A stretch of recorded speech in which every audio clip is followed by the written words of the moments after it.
Hi మయా, hello, నమస్తే, అస్సలాము అలైకుం, welcome back to the new blog. Maaya morning time 7 అయింది. 6:30కి లేచి బ్రష్ చేసి కొంచెం వేడి నీళ్ళల్లో తేనె నిమ్మకాయ పిండుకుని తాగి వాకింగ్ వెళ్తున్నాను అనమాట. ఈ రోజు నుంచి వాకింగ్ వెళ్దాం అనుకుంటున్నాను. ఫస్ట్ డే చూడాలి, మ్యాక్సిమం డైలీ వెళ్ళాలి. ఇంకా ఏమాత్రం లేట్ చేయకుండా వీడియో స్టార్ట్ చేసేద్దాం. మయా వీడియోలోకి వెళ్ళే ముందు లైక్ చేయడం మర్చిపోద్దు. చలో, పొద్దున్నే ఎంత పీస్ఫుల్గా ఉందో. బాడీలో విటమిన్ డియో ఏదో లేదంట, పొద్దున్నే ఎండలో ఉండమన్నారు. మరి 7:15 అంటే పొద్దున్ననో కాదో మరి, అందుకే ఎండలో నడుస్తున్నా. బాగుంది ఇలాగా, కానీ కళ్ళు దొబ్బుతున్నాయి. దూరం నుంచి తాడు చూసి నేను ఎవరో రేసేసుకున్న తాడేమో అనుకున్నాను, కానీ ఇది ఇలా పట్టుకుని పైకి ఎక్కి ఫిట్నెస్ కోసం, ఎక్సర్సైజ్ కోసం కట్టుకున్నట్టున్నారు. భయం వేసింది రా బాబు, ఇలా కట్టు వదిలేశారు.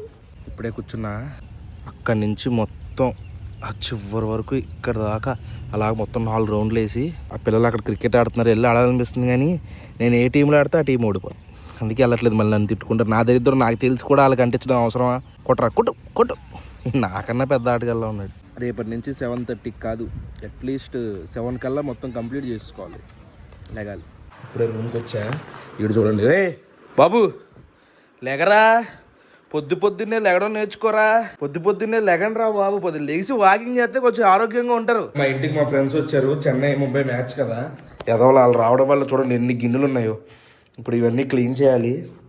ఓన్లీ క్లీన్ చేస్తే అదొక ఏమంటారు దాన్ని, ఎక్సర్సైజ్ అనేది క్లీన్ చేయాలి. అయ్యగాడు నా కోసం ప్రేమగా దోశ వేస్తున్నాడు. థ్యాంక్స్ రతనయ్. వలీగాడేమో చట్నీ చేస్తాడు.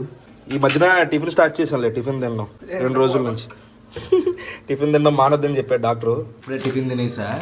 నిన్న కాదులే, మొన్న మేము ఒకటి ఆర్డర్ పెట్టాం ఆన్లైన్లో. అది ఒక బుక్ అనమాట. అది ఏ బుక్ అనేది కింద గెస్ట్ చేయండి, నేను చెప్పేస్తాను ఎలాగో. అది చిన్న 2-3 క్యూలు ఇస్తా. మన దేశంలో అది చాలా ఇంపార్టెంట్. అంటే లైక్ ఎలా అంటే ఖురాను, భగవద్గీత, ఈ ఎంత అదే బైబిల్, ఇవి ఎంత ఇదిగా చూస్తామో దాన్ని కూడా అలా చూడాలి. అంతేకాదు మన దేశం నడుస్తుంది అంటే అదొక మెయిన్ రీజన్. అదేంటో గెస్ట్ చేయండి. నాకు ఎప్పటి నుంచో ఇది చదువుకోవాలని ఉండేది, కానీ ఎప్పుడు కుదరలేదు. తెలుసు కదా, ఇలా గుర్తొస్తుంది, అలా వాళ్ళు ఏదో పళ్ళప్పుడు మర్చిపోతాం. అయితే మనం ఆర్డర్ పెట్టాను అనమాట. ఇదిగోండి, అది ఇదే. దీని లోపల ఏముంది అనేది మీకు ఆల్రెడీ చాలామందికి అర్థమైపోయి ఉంటుంది. లేట్ చేయకుండా ఓపెన్ చేసేద్దాం. ఇది నేను అమెజాన్లో ఆర్డర్ పెట్టాను అనమాట. అమెజాన్లో తెలుసుగా బుక్స్ కూడా అన్నీ అనిపిస్తారు. ఫస్ట్ టైం నేను దీన్ని ఇలా చూడటం. ఇదిగోండి, అది ద కాన్స్టిట్యూషన్ ఆఫ్ ఇండియా. మన దేశం ఇప్పుడు నడుస్తుందంటే కొంతమంది పేదలు, బడుగు బలహీన వర్గాలు బతుకుతున్నాయంటే అది ఇదే కారణం. ఎంతోమంది బడుగు బలహీన వర్గాలనే కాదు, మన అందరం కూడా కొంచెం స్వేచ్ఛగా బతకగలుగుతున్నామంటే అది ఇదే రీజన్. ఉండే కొద్దీ ఆ స్వేచ్ఛ పోతుంది అనుకోండి మన దేశంలో. మన నార్త్లో ఆల్రెడీ పోయింది, అది మనకి సౌత్కి కూడా వచ్చేలాగే ఉంది. చాలా అందంగా ఉంది చూడడానికి. The constitution of India. వెనక చూడండి ఏం రాశారో. The longest written charter in the world, the Constitution of India embodies the principles and ideals of the nation's governance structure. అంటే ప్రపంచంలోనే అతిపెద్ద రాజ్యాంగం. చాలా పెద్ద మ్యాటర్ ఉంది అది. దాన్ని నేను చెప్పచ్చు కానీ అర్థం ఇప్పుడు గబుక్కు నేను అటు ఇటు చెప్పాను అనుకో, మళ్ళీ నన్ను వేసుకుంటారు. అందుకని దాని మీనింగ్ నాకు ఇంగ్లీష్లో అర్థమైంది, కానీ దాని తెలుగులో ఎలాగ కన్వర్ట్ చేసి చెప్పాలి అర్థం కావట్లా. చిన్నప్పుడు నేను 10th ఉన్నప్పుడు ఫండమెంటల్ రైట్స్ అని చెప్పేసి ఒక క్వశ్చన్ ఉండేది.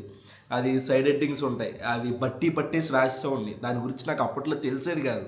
ఇప్పుడు కొంచెం పెద్ద ఎదిగిన తర్వాత అసలు ఫండమెంటల్ రైట్స్ అంటే ఏంటి, అవి ఎంత ఉపయోగపడతాయి మనకి, ఆ రైట్స్ ప్రతి ఒక్క మానవుడికి ఎలా యూజ్ అవుతుంది అనేది ఇప్పుడు అర్థమవుతుంది. మనకి 10th ఉన్నప్పుడు ఆ సబ్జెక్టులన్నీ పెట్టేశారు. అప్పటికి మన బుర్ర ఏమన్నా మెచ్యూరిటీ ఉంటుందా, అసలు ఏం ఆలోచిస్తుంది, మనం ఎక్కడ ఉంటాం, అవన్నీ కొంచెం ఇంటర్లోనో లేదా డిగ్రీలో పెడితే ఇంకా బాగుంటాయి. అలాంటి ఫండమెంటల్ రైట్స్ గురించి తెలుసుకోవడం ఇవన్నీ. మనకి దీని విలువ ఎప్పుడు తెలుస్తుంది అంటే, మన మీద ఎవడైనా కేసు పెట్టినా, ఏది అన్యాయంగా, అది ఎలాగైనా సరే మనం ఎవడి మీదన్నా కేసు పెట్టినా అప్పుడు దీని విలువ తెలుస్తుంది మనకి. మనం లాయర్ దగ్గరికి వెళ్తాం కదా, అవన్నీ మీరే కాపాడాలి, మీరే చూడాలని చెప్పేసి. అతను లాయర్ ఎందుకు అయ్యాడంటే, ఇదిగోండి ఇవన్నీ నేర్చుకుని, అవన్నీ చదువుకుని, ఆ లా చేసి LLB చేసి లాయర్ అవుతాడు. వాళ్ళకే తెలుస్తుంది దీని విలువ. కాబట్టి మన అందరం కూడా మినిమం బేసిక్ నాలెడ్జ్ తెలుసుకోవాలి. నేను కూడా అలాగే తెలుసుకుందని చెప్పేసి కొన్నా. దాంతోపాటు ఇంకోటి కూడా ఆర్డర్ పెట్టాము. అది మనకి ఇదిగోండి బాక్స్. ఇది 1500 ఎంతో పడింది. ఇది ఎందుకంటే షార్ట్స్ గట్టా షూట్ చేసినప్పుడు ఫ్లాష్ వేస్తుంటే బాగుంటలేదు, అందుకని చెప్పేసి లైట్ కొన్నాం. బాగుంది, చిన్న లైటు, చాలా. ఇదిగోండి చూడండి ఎంత లైటింగ్ వస్తుంది చూడండి. ఇందులో మళ్ళీ మోడ్స్ ఉన్నాయి. ఇదేమో అదే, ఇదేమో ప్యూర్ వైటు, ఇది మళ్ళీ గోల్డ్, ఇది మళ్ళీ అందులోనే అది. ఇందులో కూడా మళ్ళీ తగ్గించుకోవడం పెంచుకోవడం కూడా ఉంది. ఇదేమో ఫుల్ బ్రైట్నెస్, ఇదేమో బ్రైట్నెస్ తగ్గించుకోండి, ఇదేమో ఇంకా ఫుల్. బాగుంది. ఇది ఎంతవరకు వాడతామో తెలియదు కానీ కొనడానికి అయితే కొనేసాం. దీంట్లో మళ్ళీ మొబైల్కి పెట్టుకోవడానికి ఇలా క్లిప్ లాంటిది ఇచ్చారనమాట, బట్టల క్లిప్ లాగా ఉంది ఇది. దాంట్లోకి ఛార్జింగ్ పెట్టుకునే టైప్ సి కేబుల్ ఇచ్చారు. నెక్స్ట్ ఇదేమో హోల్డర్ అనమాట. ఇప్పుడు ఏదైనా ట్రైపాడ్ పెట్టుకుని ఇది పెట్టుకుని హోల్డ్ చేసుకుని పెట్టేసుకోవచ్చు లైట్. మొత్తం ఇలాగా 1500. పర్వాలా, చూడాలి, వాడి చూడాలి ఎలా ఉందనేది. సడన్గా క్లైమేట్ మొత్తం చల్లగా అయిపోయింది. అటు మొత్తం మబ్బులు పెట్టేసినాయి. ఇందాక దాకా ఫుల్ ఎండ, చిన్న చిన్న చినుకులు కూడా పడుతున్నాయి. ఇప్పుడు మీకు ఒక అద్భుతమైన ఏమంటారు వాళ్ళు సృష్ట, ఒక ఏమలే ఏదో అంటారు, చూస్తే మీకు మతిపోద్ది. పెట్టటం ఇది చూసారు ఎలా ఉందో. ఇది ఈ కళాఖండం వెనక ఈ ఆర్ట్ వెనక ఉన్న ఆర్టిస్టు శాండీ. వచ్చిందంటే చాలు ఏదో వింత జరుగుద్ది. శాండీ ఎవరు?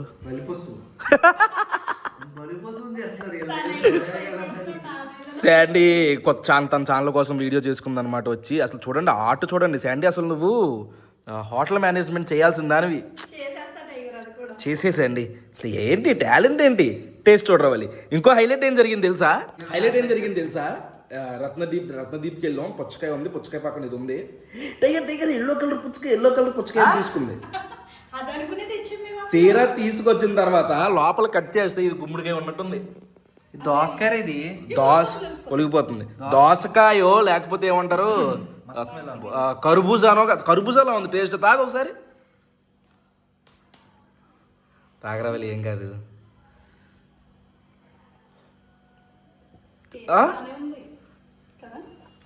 పుచ్చకాయ మిక్స్ అయింది టేస్ట్ లో, కర్బూజా మిక్స్ అయింది, దోసకాయ కూడా మిక్స్ అయింది. 3 టేస్ట్లు వచ్చినాయి. అదే కదా.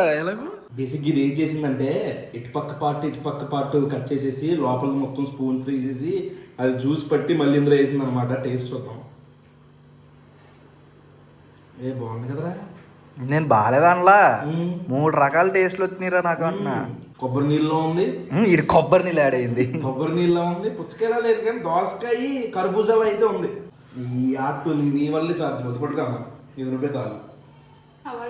మీకు ఇంకో అద్భుతం చూపించిన. మొన్న రెస్టారెంట్కి వెళ్ళినప్పుడు తిన్నాను, అయితే అది ట్రై చేసాం అనమాట మేము. కరెక్ట్గా పర్ఫెక్ట్గా వచ్చింది. పుడింగ్ అంటే అదే పుడింగ్ తెలుగులో వాళ్ళు ఏమన్నారు రోజు కొబ్బరి ముంజులు అన్నారు దీన్ని. ఈ షేప్ కూడా కరెక్ట్గా వచ్చింది. ఇప్పుడు దీన్ని ప్లేట్లో వేద్దాం, కరెక్ట్గా వస్తుంది రాదు. ఇప్పుడు దీన్ని ఇందులో వేద్దాం. ఇప్పుడు దీన్ని ఏమో ప్లేట్ ఇలా పెట్టి వచ్చిందంటావా? రాదేమో అనుకుంటున్నాను.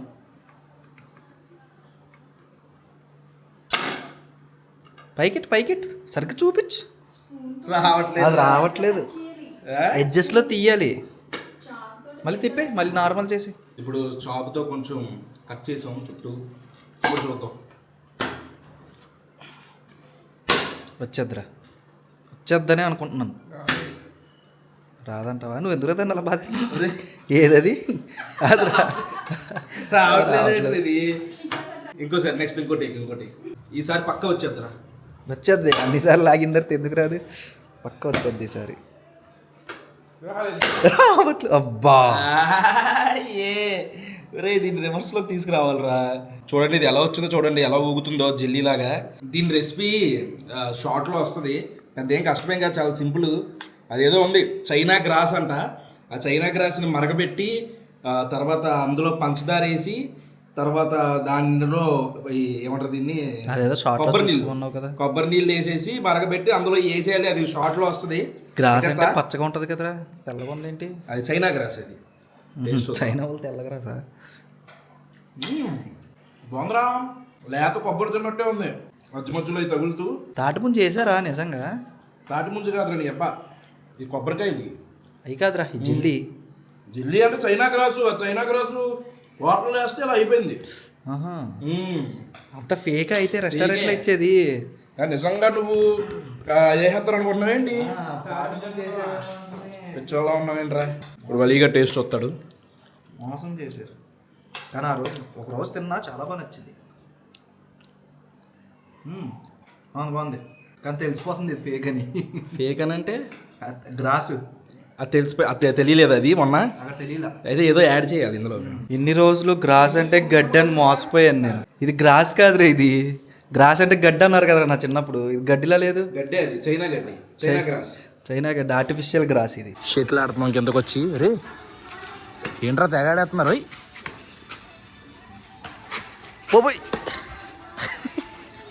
నైస్ రావాలి కోట అవతలు కొట్టేసో ఎలిమినేట్. మియాపూర్లో కృష్ణా గోదావరి రుచులన్నీ ఆల్రెడీ మనం చేసాం. ఒక రెస్టారెంట్ దాని ఆపోజిట్లో టిఫిన్ షాప్ ఉంటుంది, బాగుంటుంది టిఫిన్ చేద్దామని వచ్చాం. లీగాడు పూరి చెప్పాడు, ఇడ్లీ కూడా చెప్పారు. ఇడ్లీ కూడా మీరు తిన్న తర్వాత బాగుందంటే నేను తింటాను రా. పూరి తిన్నా ఫుల్ ఆయిల్.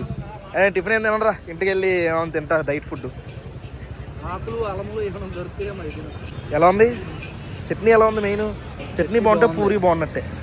నేను సరే ముక్క తింటా. నాకు చట్నీ టేస్ట్ చూడడానికి రా. మన ఆంధ్ర టేస్ట్ రావట్లేదా? నాకు తెలిసి హైదరాబాద్ అన్నట్లు చోట్ల ఇక్కడే వచ్చింది కొంచెం ఓ మాదిరిగా. అవును, లేకపోతే ఫుల్ కారంగా ఉంది, ఘాట్ ఉంది, చాలా కారంగా ఉంది. అంత కారం ఉండకూడదు, ఉల్లిపాయలు ఎక్కువ ఉండి కొంచెం తీగా ఉండాలి. రేట్ ఎక్కువ. ఈ భూమి మీద ఎవడో చెయ్యని సెలక్షన్లు వలీగడ్ చేస్తాడు. ఏం దోశ చెప్పుకున్నాడు చూడండి. Corn plain masala different. ఎలా ఉంది టేస్ట్? సూపర్. ఓవర్ రేటింగ్ చెప్పు. ఇప్పుడు నేను చెప్పు. దోశలాగే ఉందిరా. ఎలా ఉంటుంది? మొక్కజొన్న ఎక్స్ట్రా ఉంది. నీకు నచ్చలేదా? వరస్ట్గా ఉంది. బాగుంది. నాకు ఇందాక నేను స్వీట్ కార్న్ తినాలని చెప్తుంది కానీ స్వీట్ కార్న్ అనుకున్నా, కాదు ఇది మామూలు కార్న్. స్వీట్ కార్నే అది. ఆ మసాలాలు వేసి కాలుస్తే నార్మల్ అయ్యింది. స్వీట్ కార్నే అది. ఏ ఊర్రా బాబు మీది? ఆకిపిడి అని చెప్పకు. స్వీట్ లేదు అంతే మరి. ఆ మసాలాలు అన్ని ఆయిల్ అన్నీ వేస్తే నీకు స్వీట్ ఎక్కడి నుంచి వస్తుంది? ఎంత దాని రేట్ ఎంత? 20 రూపాయలు. గొప్ప పగిలిపోద్ది. ఎంత చెప్పు? 60 చూసొచ్చా. ఫోన్లో 60 అయితే పర్లేదు. అది మన మ్యాటర్. ఈ వ్లాగ్ అయితే ఇక్కడితో ఎండ్ చేసేస్తున్నాను. హోప్ మీకు నచ్చింది అనుకుంటున్నాను. ఇక్కడ దాకా వీడియో చూసారంటే లైక్ చేయడం మర్చిపోద్దు. మళ్ళీ రేపు పొద్దున్నే 8ంటికి ఇంకో వ్లాగ్లో కలుద్దాం. అప్పటి వరకు ఉంటాను మరి. జై హింద్.